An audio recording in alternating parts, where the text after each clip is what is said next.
Hello，大家好，欢迎回到极境之美，我是 Melvin。那上两期呢，我们和大家讨论了庄子的哲学，以及他作为道家的集大成者对道家的重大影响。那今天我们将深入探讨道家哲学的另外一位非常重要的人物，也是道家我们普遍意义上来讲，道家的创始人庄子的老师老子。与我们在上一集中讨论过的庄子不同，老子的哲学思想更偏向于宇宙运行的规律和社会治理的智慧。那今天我们将通过老子的道法自然的理念，了解如何在简单的生活当中寻找到内心的宁静与智慧。那首先我们先简单的讨论一下老子的生平。老子出生于公元前6世纪左右，传说他是周朝的一位朝廷官员，负责守护皇家藏书。他的著作《道德经》是他留给后世最重要的思想遗产，仅仅5000字的篇幅，涵盖了宇宙、人生、政治等多方面的智慧。那其实我们到现在为止，唯一可以找到我们非常确定是老子所撰写的，也就只有这一本书而已。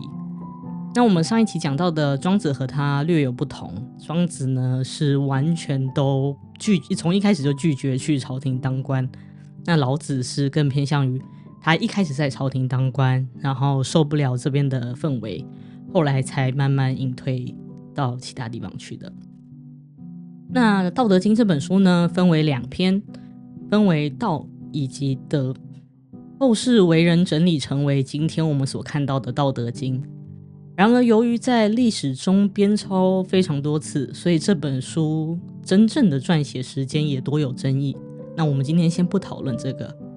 老子退隐之前，传说他在函谷关为官令写下了这部经典，随后便不知所踪。《道德经》中的道以及德也就成为老子哲学的2大支柱。老子的道法自然的思想强调的是一种尊重自然规律的生活态度，这与我们现代人对可持续生活、环保理念有着惊人的契合。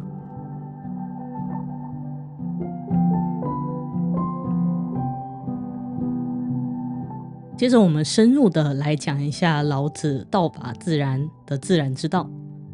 道法自然这一理念是老子思想的核心之一。道是宇宙的根本力量，无形无相，却是万物存在的根源。自然则代表着事物以其本来面貌存在，不经过过度雕琢或干涉。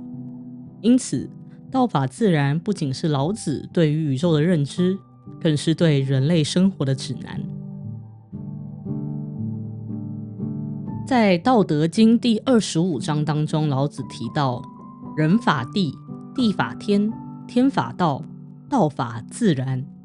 这句话意味着万物都有其循环，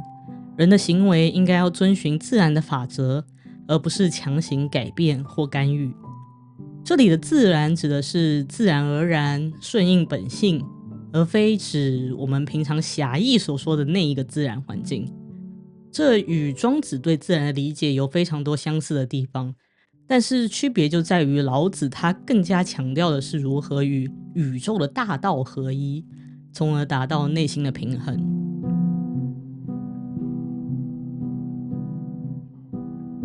关于老子的自然观，他其实是非常强调万物皆有其自然规律的，而人类应该要顺应这些规则，避免过度的干预。比如他就非常的主张我们应该要简化生活，减少欲望，来达到内心的平和。比如说在《道德经》第19章当中，老子就写到见素抱朴，少思寡欲，意即要回归本真，减少私心杂念和过多的欲望。我们今天看到的这种思想呢，会感觉它其实不仅仅是一种哲学理念，更是一种非常可以让我们真的去践行的一种生活方式。我们就非常简单的通过一些减少物质的追求和简化我们的生活，我们就可以减少内心的焦虑和压力，获得真正的宁静和平和。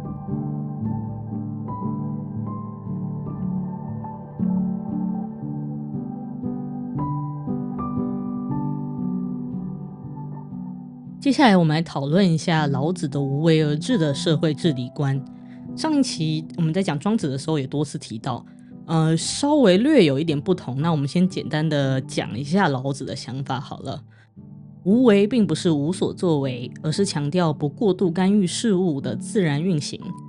这在社会治理中体现为减少干涉和控制，以让社会自然而然的运作。在《道德经》里面，老子就多次强调为无为，即不通过过多的行政命令来干预百姓的生活，让事物顺其自然的发展。因为老子相信事物有他自己的内在的法则，过度的干涉反而会破坏这种平衡，让一切变得僵化和困难。当老子说为无为，我们可以想象这是一种让事情自然发展的智慧，就像照顾一棵树，不是随时的修剪每片叶子，而是给它空间，给它阳光、土壤和水，让它自然而然的成长。这种智慧也不仅仅适用于个人生活，更多的可以应用在现代社会治理和管理当中。然而这个就其实是他们对无为，老子和庄子对无为而治的不一样的观点。因为庄子从来都没有真正的入世过，但老子曾经在朝廷做官，所以他提出这些想法更多的是想要提倡和鼓励当时的当政者可以知道不要有太多的行政命令来干预百姓的生活。而庄子的无为而治更多是对内的、内在的、被动的。那上一期也有一个网友在我的影片底下留言，那我当时也有回应他说，其实如果要对比来说的话，庄子的想法确实是比较悲观的。所以可能有些朋友在听到上一期的观点的时候会觉得说，听起来好像我讲的无为而治就好像是真的什么都不做，什么都不去了解，就直接放手这样。但其实不是的，它只是向内比较被动，比较内观的一种无为而治的方式。而老子呢，就比较多的 practical 会去应用无为而治在实际的社会治理当中。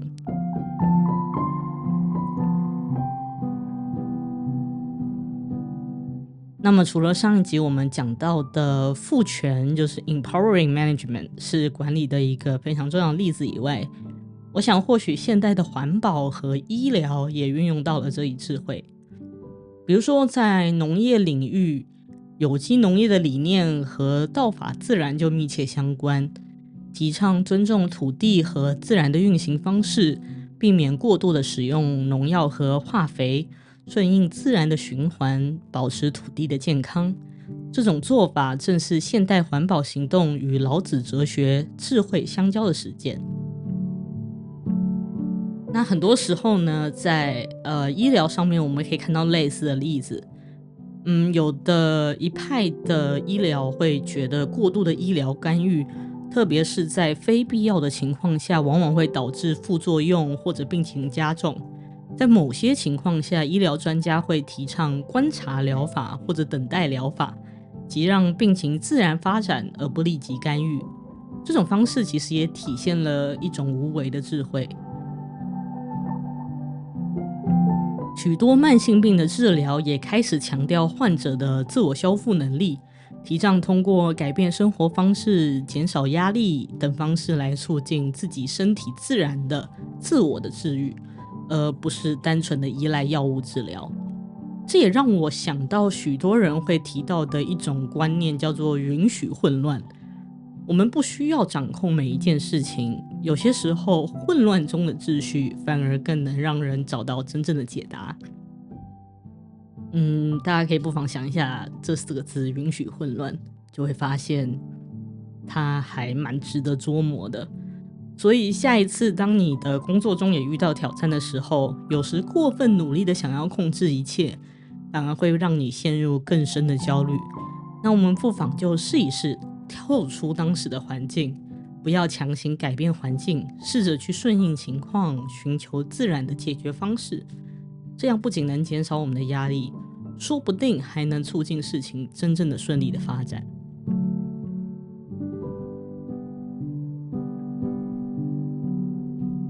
那上一集我们也讲到了庄子的思想对道教的形成的影响，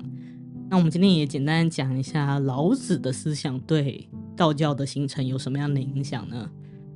老子的哲学也不仅仅影响了后世的很多的思想，它其实是道教的基础的一个非常重要的奠基石。在道教里面呢，老子就直接被尊为太上老君，这让他从一位哲学家转变为一个神灵的形象，象征着天与地之间的连结。在《道德经》里面的这些哲学概念也渐渐成为道教的核心信仰，影响了许多人的生活方式与信仰。那我在台湾常常就会看到一些寺庙里的道士，他们遵循着老子道法自然的理念，强调与天地万物的和谐。这些道士通过仪式、内观，甚至是一种静默的修行，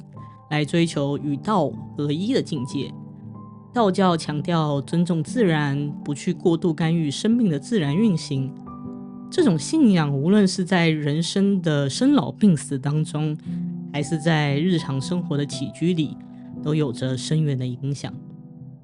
当然，和庄子的思想一样，现代的道教与老子的哲学相比，也经历了非常多的变化。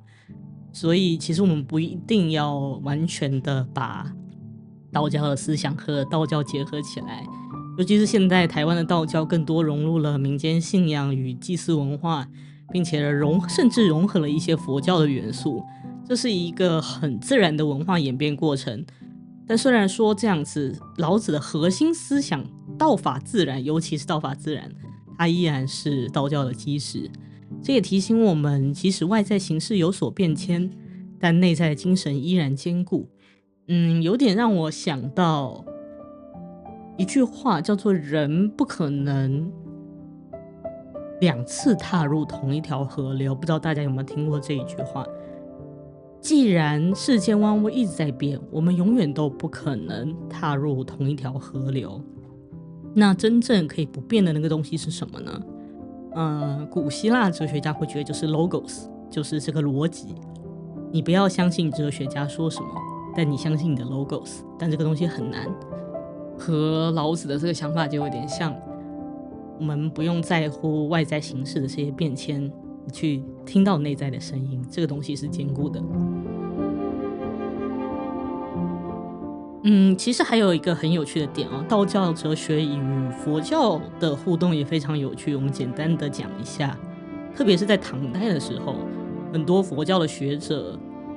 他们一开始都会深研老子与庄子的思想，后来又吸纳佛教的经典。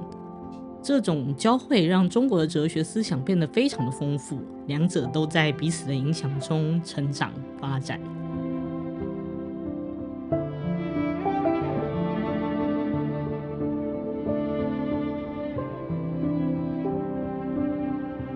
那我们来对比一下老子与庄子的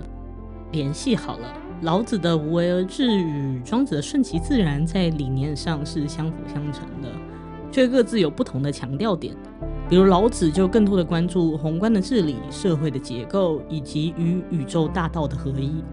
而庄子则更加聚焦在个体的内心自由，并通过精神的超脱来摆脱世俗的束缚。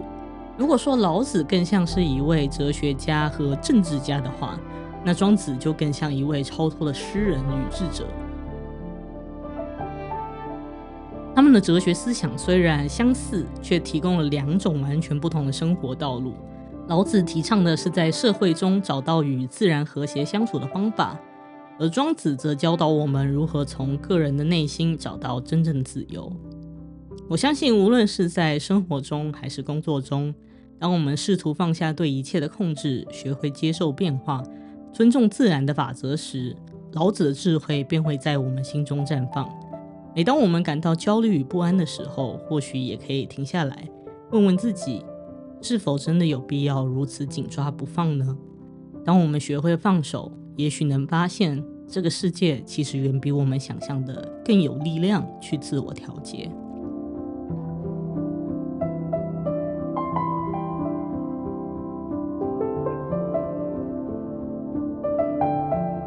在这样的一个思想的影响下，老子的哲学思想也深深影响了中国的文学与艺术，尤其是山水画的发展，非常受到了道法自然的理念的启发。老子的道法自然思想在中国文化中占有非常重要的地位，与后世产生了非常深远的影响。在中国历史上，许多朝代的统治者和思想家都会借鉴老子的哲学，以实现国家的和平与稳定。比如汉代的黄老之学就广泛吸收了老子的思想，通过无为而治的方式促进了社会的繁荣与发展。唐代的诗人王维和孟浩然的诗作当中，也常常流露出对老子哲学的崇敬。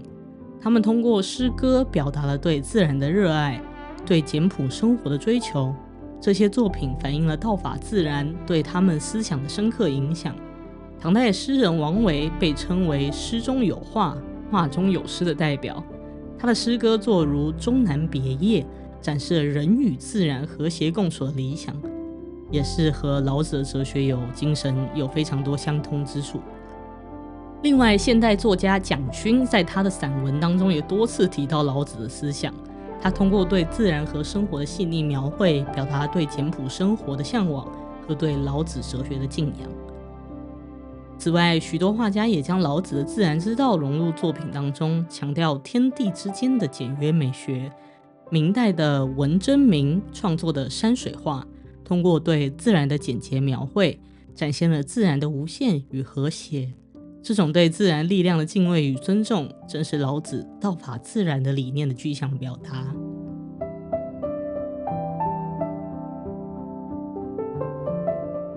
老子的智慧在现代依然能够为我们提供宝贵的指引。我们生活在一个信息爆炸、节奏快速的世界，很多时候我们都会陷入无穷的焦虑当中，试图控制每一个细节。但老子的哲学告诉我们，简单生活，顺应自然，才能让我们找到内心的平静。所以当我们面对压力和不确定的时候，我们也像老子一样试一试，寻求简单和自然，让事情自然发展。我们常常过度追求物质财富，但老子的道德经提醒我们，简单生活，知足常乐，才是获得内心平和和快乐的关键。老子说，少则得，多则惑，告诉我们简单的生活方式反而能让我们获得更多的快乐和满足。老子的道法自然哲学教导我们如何在自然的规律当中找到内心的平和，并通过简单的生活达到自我的成长与提升。无论是个人的修养还是社会的治理，这一古老的智慧在今日依然具有深刻的启发性。希望今天的这些分享能为你带来一些新的思考和生活灵感。那就感谢您今天的聆听，下一期我们就会开启一个新的话题。在我们讲到了日本的美学、中国的庄子和老子以后，那我们想要开启一个新的话题，就是佛教的这个话题。我们会更深入的探讨佛教哲学在我们现今生活当中的应用和影响。那再提醒一下大家，如果你喜欢这个频道的话，请记得帮我一定要订阅和开启小铃铛。那如果你有什么想要跟我分享的话，欢迎大家在评论区分享你对这些话题的看法，或者你对其他什么话题很感兴趣，那我也很乐意和大家分享我个人的见解。那谢谢大家啦，我们下一期再见，拜拜。